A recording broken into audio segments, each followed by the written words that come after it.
अस्सलाम वालेकुम। आप देख रहे हैं यूट्यूब चैनल पाकिस्तान जिंदाबाद। मैं हूं आपका दोस्त उबैद समराय वाला। अच्छा जी, आज हम बताने वाले हैं कि वज़ीर आज़म ने जो लोन स्कीम मुतारिफ़ करवाई है नौजवानों के लिए।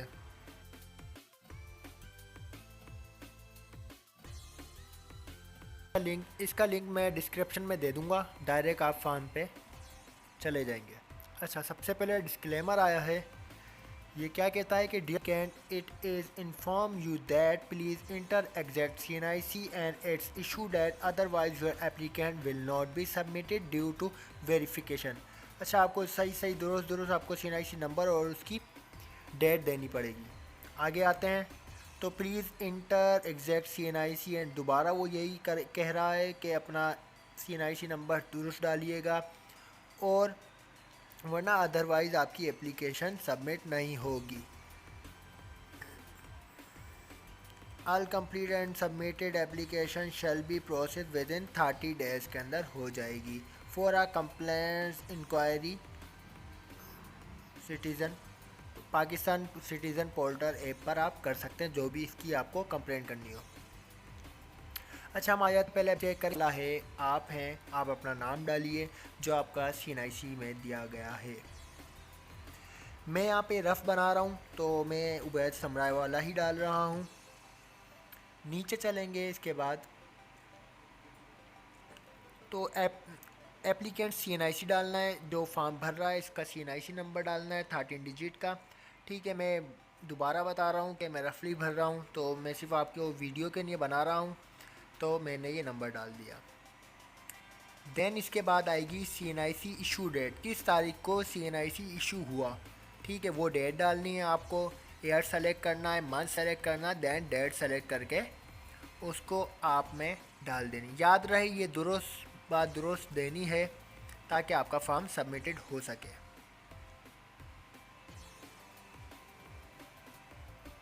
देन बर्थ ऑफ डेट बतानी है आपको, उसी तरह मंथ सेलेक्ट करना है, डेट सेलेक्ट करनी है एंड ईयर सेलेक्ट करना है। कोई गलती कोई कोताही ना हो।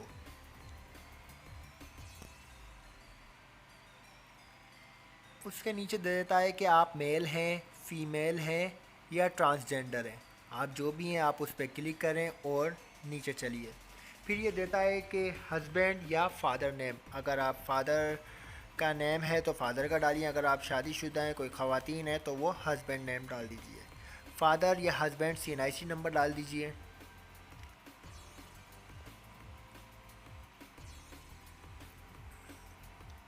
देन आपका प्रेजेंट एड्रेस डालना है कि आप कहाँ पर रह रहे हैं। ठीक है, दुरुस्त दुरुस्त डालिएगा। मैं चूँकि हैदराबाद में रह रहा हूँ तो मैं ये इसका पता डाल दूँगा।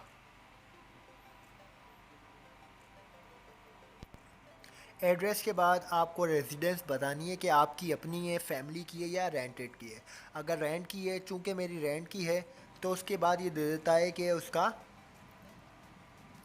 रेंट कितना है। आपको मंथली लिख देनी है कि आप रेंट कितना दे रहे हैं अपने घर का। 12,000, 15,000, 20,000 जो भी आप रेंट दे रहे हैं वो आप लिख दें। उसके बाद प्रेजेंट प्रोविंस डालना है। सिंध है, पंजाब है, बलूचिस्तान है। मैं सिंध का हूँ तो सिंध डाल दिया। सिंध के डिस्ट्रिक्ट आ जाएंगे। उसके बाद सिंध का डिस्ट्रिक्ट आपको सेलेक्ट करना है। मेरा चूँकि हैदराबाद है तो मैंने हैदराबाद सेलेक्ट किया। उसके बाद आपको तहसील मिलेगी उसी डिस्ट्रिक्ट की। मेरी लतीफ़ाबाद तो लतीफ़ाबाद सेलेक्ट कर दिया। रेजिडेंस फ़ोन नंबर अगर है तो डाल दीजिए, वरना आपका नीचे ऑप्शन दिया हुआ है मोबाइल नंबर डाल दीजिए 11 डिजिट का। मैंने अपना मोबाइल नंबर डाल दिया। इस SIM registered with your name, अगर आपकी सिम आपके नाम पे रजिस्टर्ड है तो यस कर दीजिए, वरना नो। और ईमेल एड्रेस दे दीजिए जो आपका ऑन हो। ठीक है, मैंने अपना ईमेल एड्रेस दे दिया है यहाँ पे।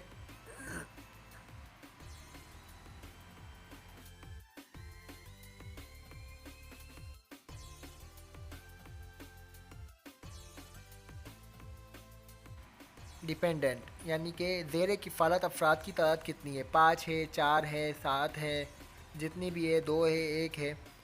फिर आ जाता है कि आपका जो परमानेंट एड्रेस है वो एज अबव ऊपर की तरह ही है या नीचे आपका अलग है। अगर आपका अलग है, वरना आप एज अबव पे क्लिक कर दें। अगर अलग है तो आप अलग पुट कर दें। परमानेंट प्रोविंस आ जाएगा पंजाब है, सिंध है, जो आपने ऊपर भरा है वही आएगा। परमानेंट डिस्ट्रिक्ट आ जाएगा हैदराबाद है, लाड़काना है, जो भी है, मेरा हैदराबाद है, हैदराबाद ही आ जाएगा। उसके बाद परमानेंट तहसील जो कि आपने ऊपर भरी है वैसे के वैसे ही नीचे डाल देनी है। अच्छा जी, परमानेंट एड्रेस सब चीज़ें डालने के बाद आपको मार्शल स्टेटस बताना है अपना कि आप मैरिड हैं, अनमेरिड हैं या अदर हैं। मैं चूँकि अनमेरिड हूँ, मैंने क्लिक कर दिया। उसके बाद आपकी एक्सपीरियंस आ जाएगा, स्किल आ जाएगी, एजुकेशन। मैं चूँकि ग्रेजुएट हूँ तो मैंने सिंपल ग्रेजुएट पुट कर दिया है। इसके बाद आपको देता है करंट ऑक्यूपेशन स्टेटस क्या है आपका, आप बेरोज़गार हैं, खुद रोज़गार हैं या जो भी है। मैंने अनएम्प्लॉयड हूँ तो मैंने क्लिक कर दिया। चूज़न बिज़नेस आ जाएगा, ठीक है, कारोबार मुंतखब करें।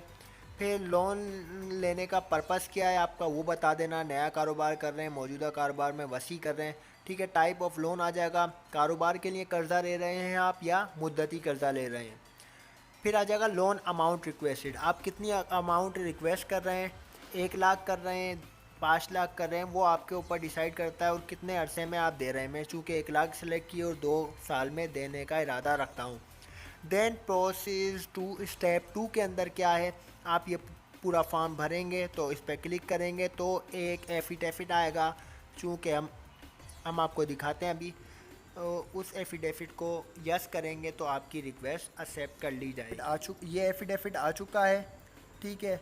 आपको इसमें मौसमी मंदरजा झैल नुकात का इकरार करता हूँ, आपको अपना नाम लिखना है। मैं हल्फिया तौर पर तस्लीम करती हूँ या जानता हूँ कि अगर मेरी फराहम करदा मालूमात और दस्तावेज़ात ज़ामिन की मालूमात को माली हैसियत और दस्तावेज़ात गलत या मशकूक या नाकाफ़ी साबित हुई तो बैंक मेरी कर्ज़ की दरख्वास्त रद्द कर देगी या कर देगा। मैं हल्फिया तौर पर तस्लीम करता हूँ कि अगर हुकूमत पाकिस्तान मार्कअप में दी गई रियायत को कर्ज़ की मुद्दत के दौरान कभी भी किसी भी वजह से वापस लेती है तो बैंक नेम के मुतय्यन करदा नई शाख मार्कअप के मुताबिक कर्ज़ की अदायगी का पाबंद होगा। ये तमाम इसके स्टेप बाय स्टेप दिए हुए हैं, आप पढ़ लीजिएगा, मैंने डाल दिए हैं। और मैं इस फॉर्म का लिंक डिस्क्रिप्शन में दे दूँगा जिन हजरात को ये भरना है। एक बहुत अच्छा मौका है बेरोज़गारों के लिए, चाहे बेरोज़गार हो या रोज़गार वाले हों, यूथ के लिए। अच्छा, ये फॉर्म कौन कौन भर सकता है, 21 से लेके 41 साल तक के अफराद इसके अहल होंगे, वो ये भर सकते हैं। 1 से 10,000 से 1 लाख तक बिना किसी बंदे की रेफ़र के मिल जाएगा। अच्छा, 1 लाख से 5 लाख तक कोई रेफ़र देना पड़ेगा आपको, कोई किसी गवर्नमेंट एम्प्लॉई का। और 5 लाख से 10 लाख तक का जो कर्ज़ा है उसके लिए आपको कुछ ना कोई चीज़ गिरवी रखवानी पड़ेगी, जहाँ तक मुझे मालूम हो सका है। आपके लिए, मेरे लिए ये बहुत निहायत ही मुफीद है कि हम सब इसको भरें। अस्सलाम वालेकुम, आप अपना ख्याल रखिएगा। उबैदुर्रहमान समराय वाले को दीजिए इजाज़त और जाते जाते बेल आइकन को ज़रूर दबा दीजिए और लाइक और शेयर ज़रूर कीजिए। अस्सलाम वालेकुम।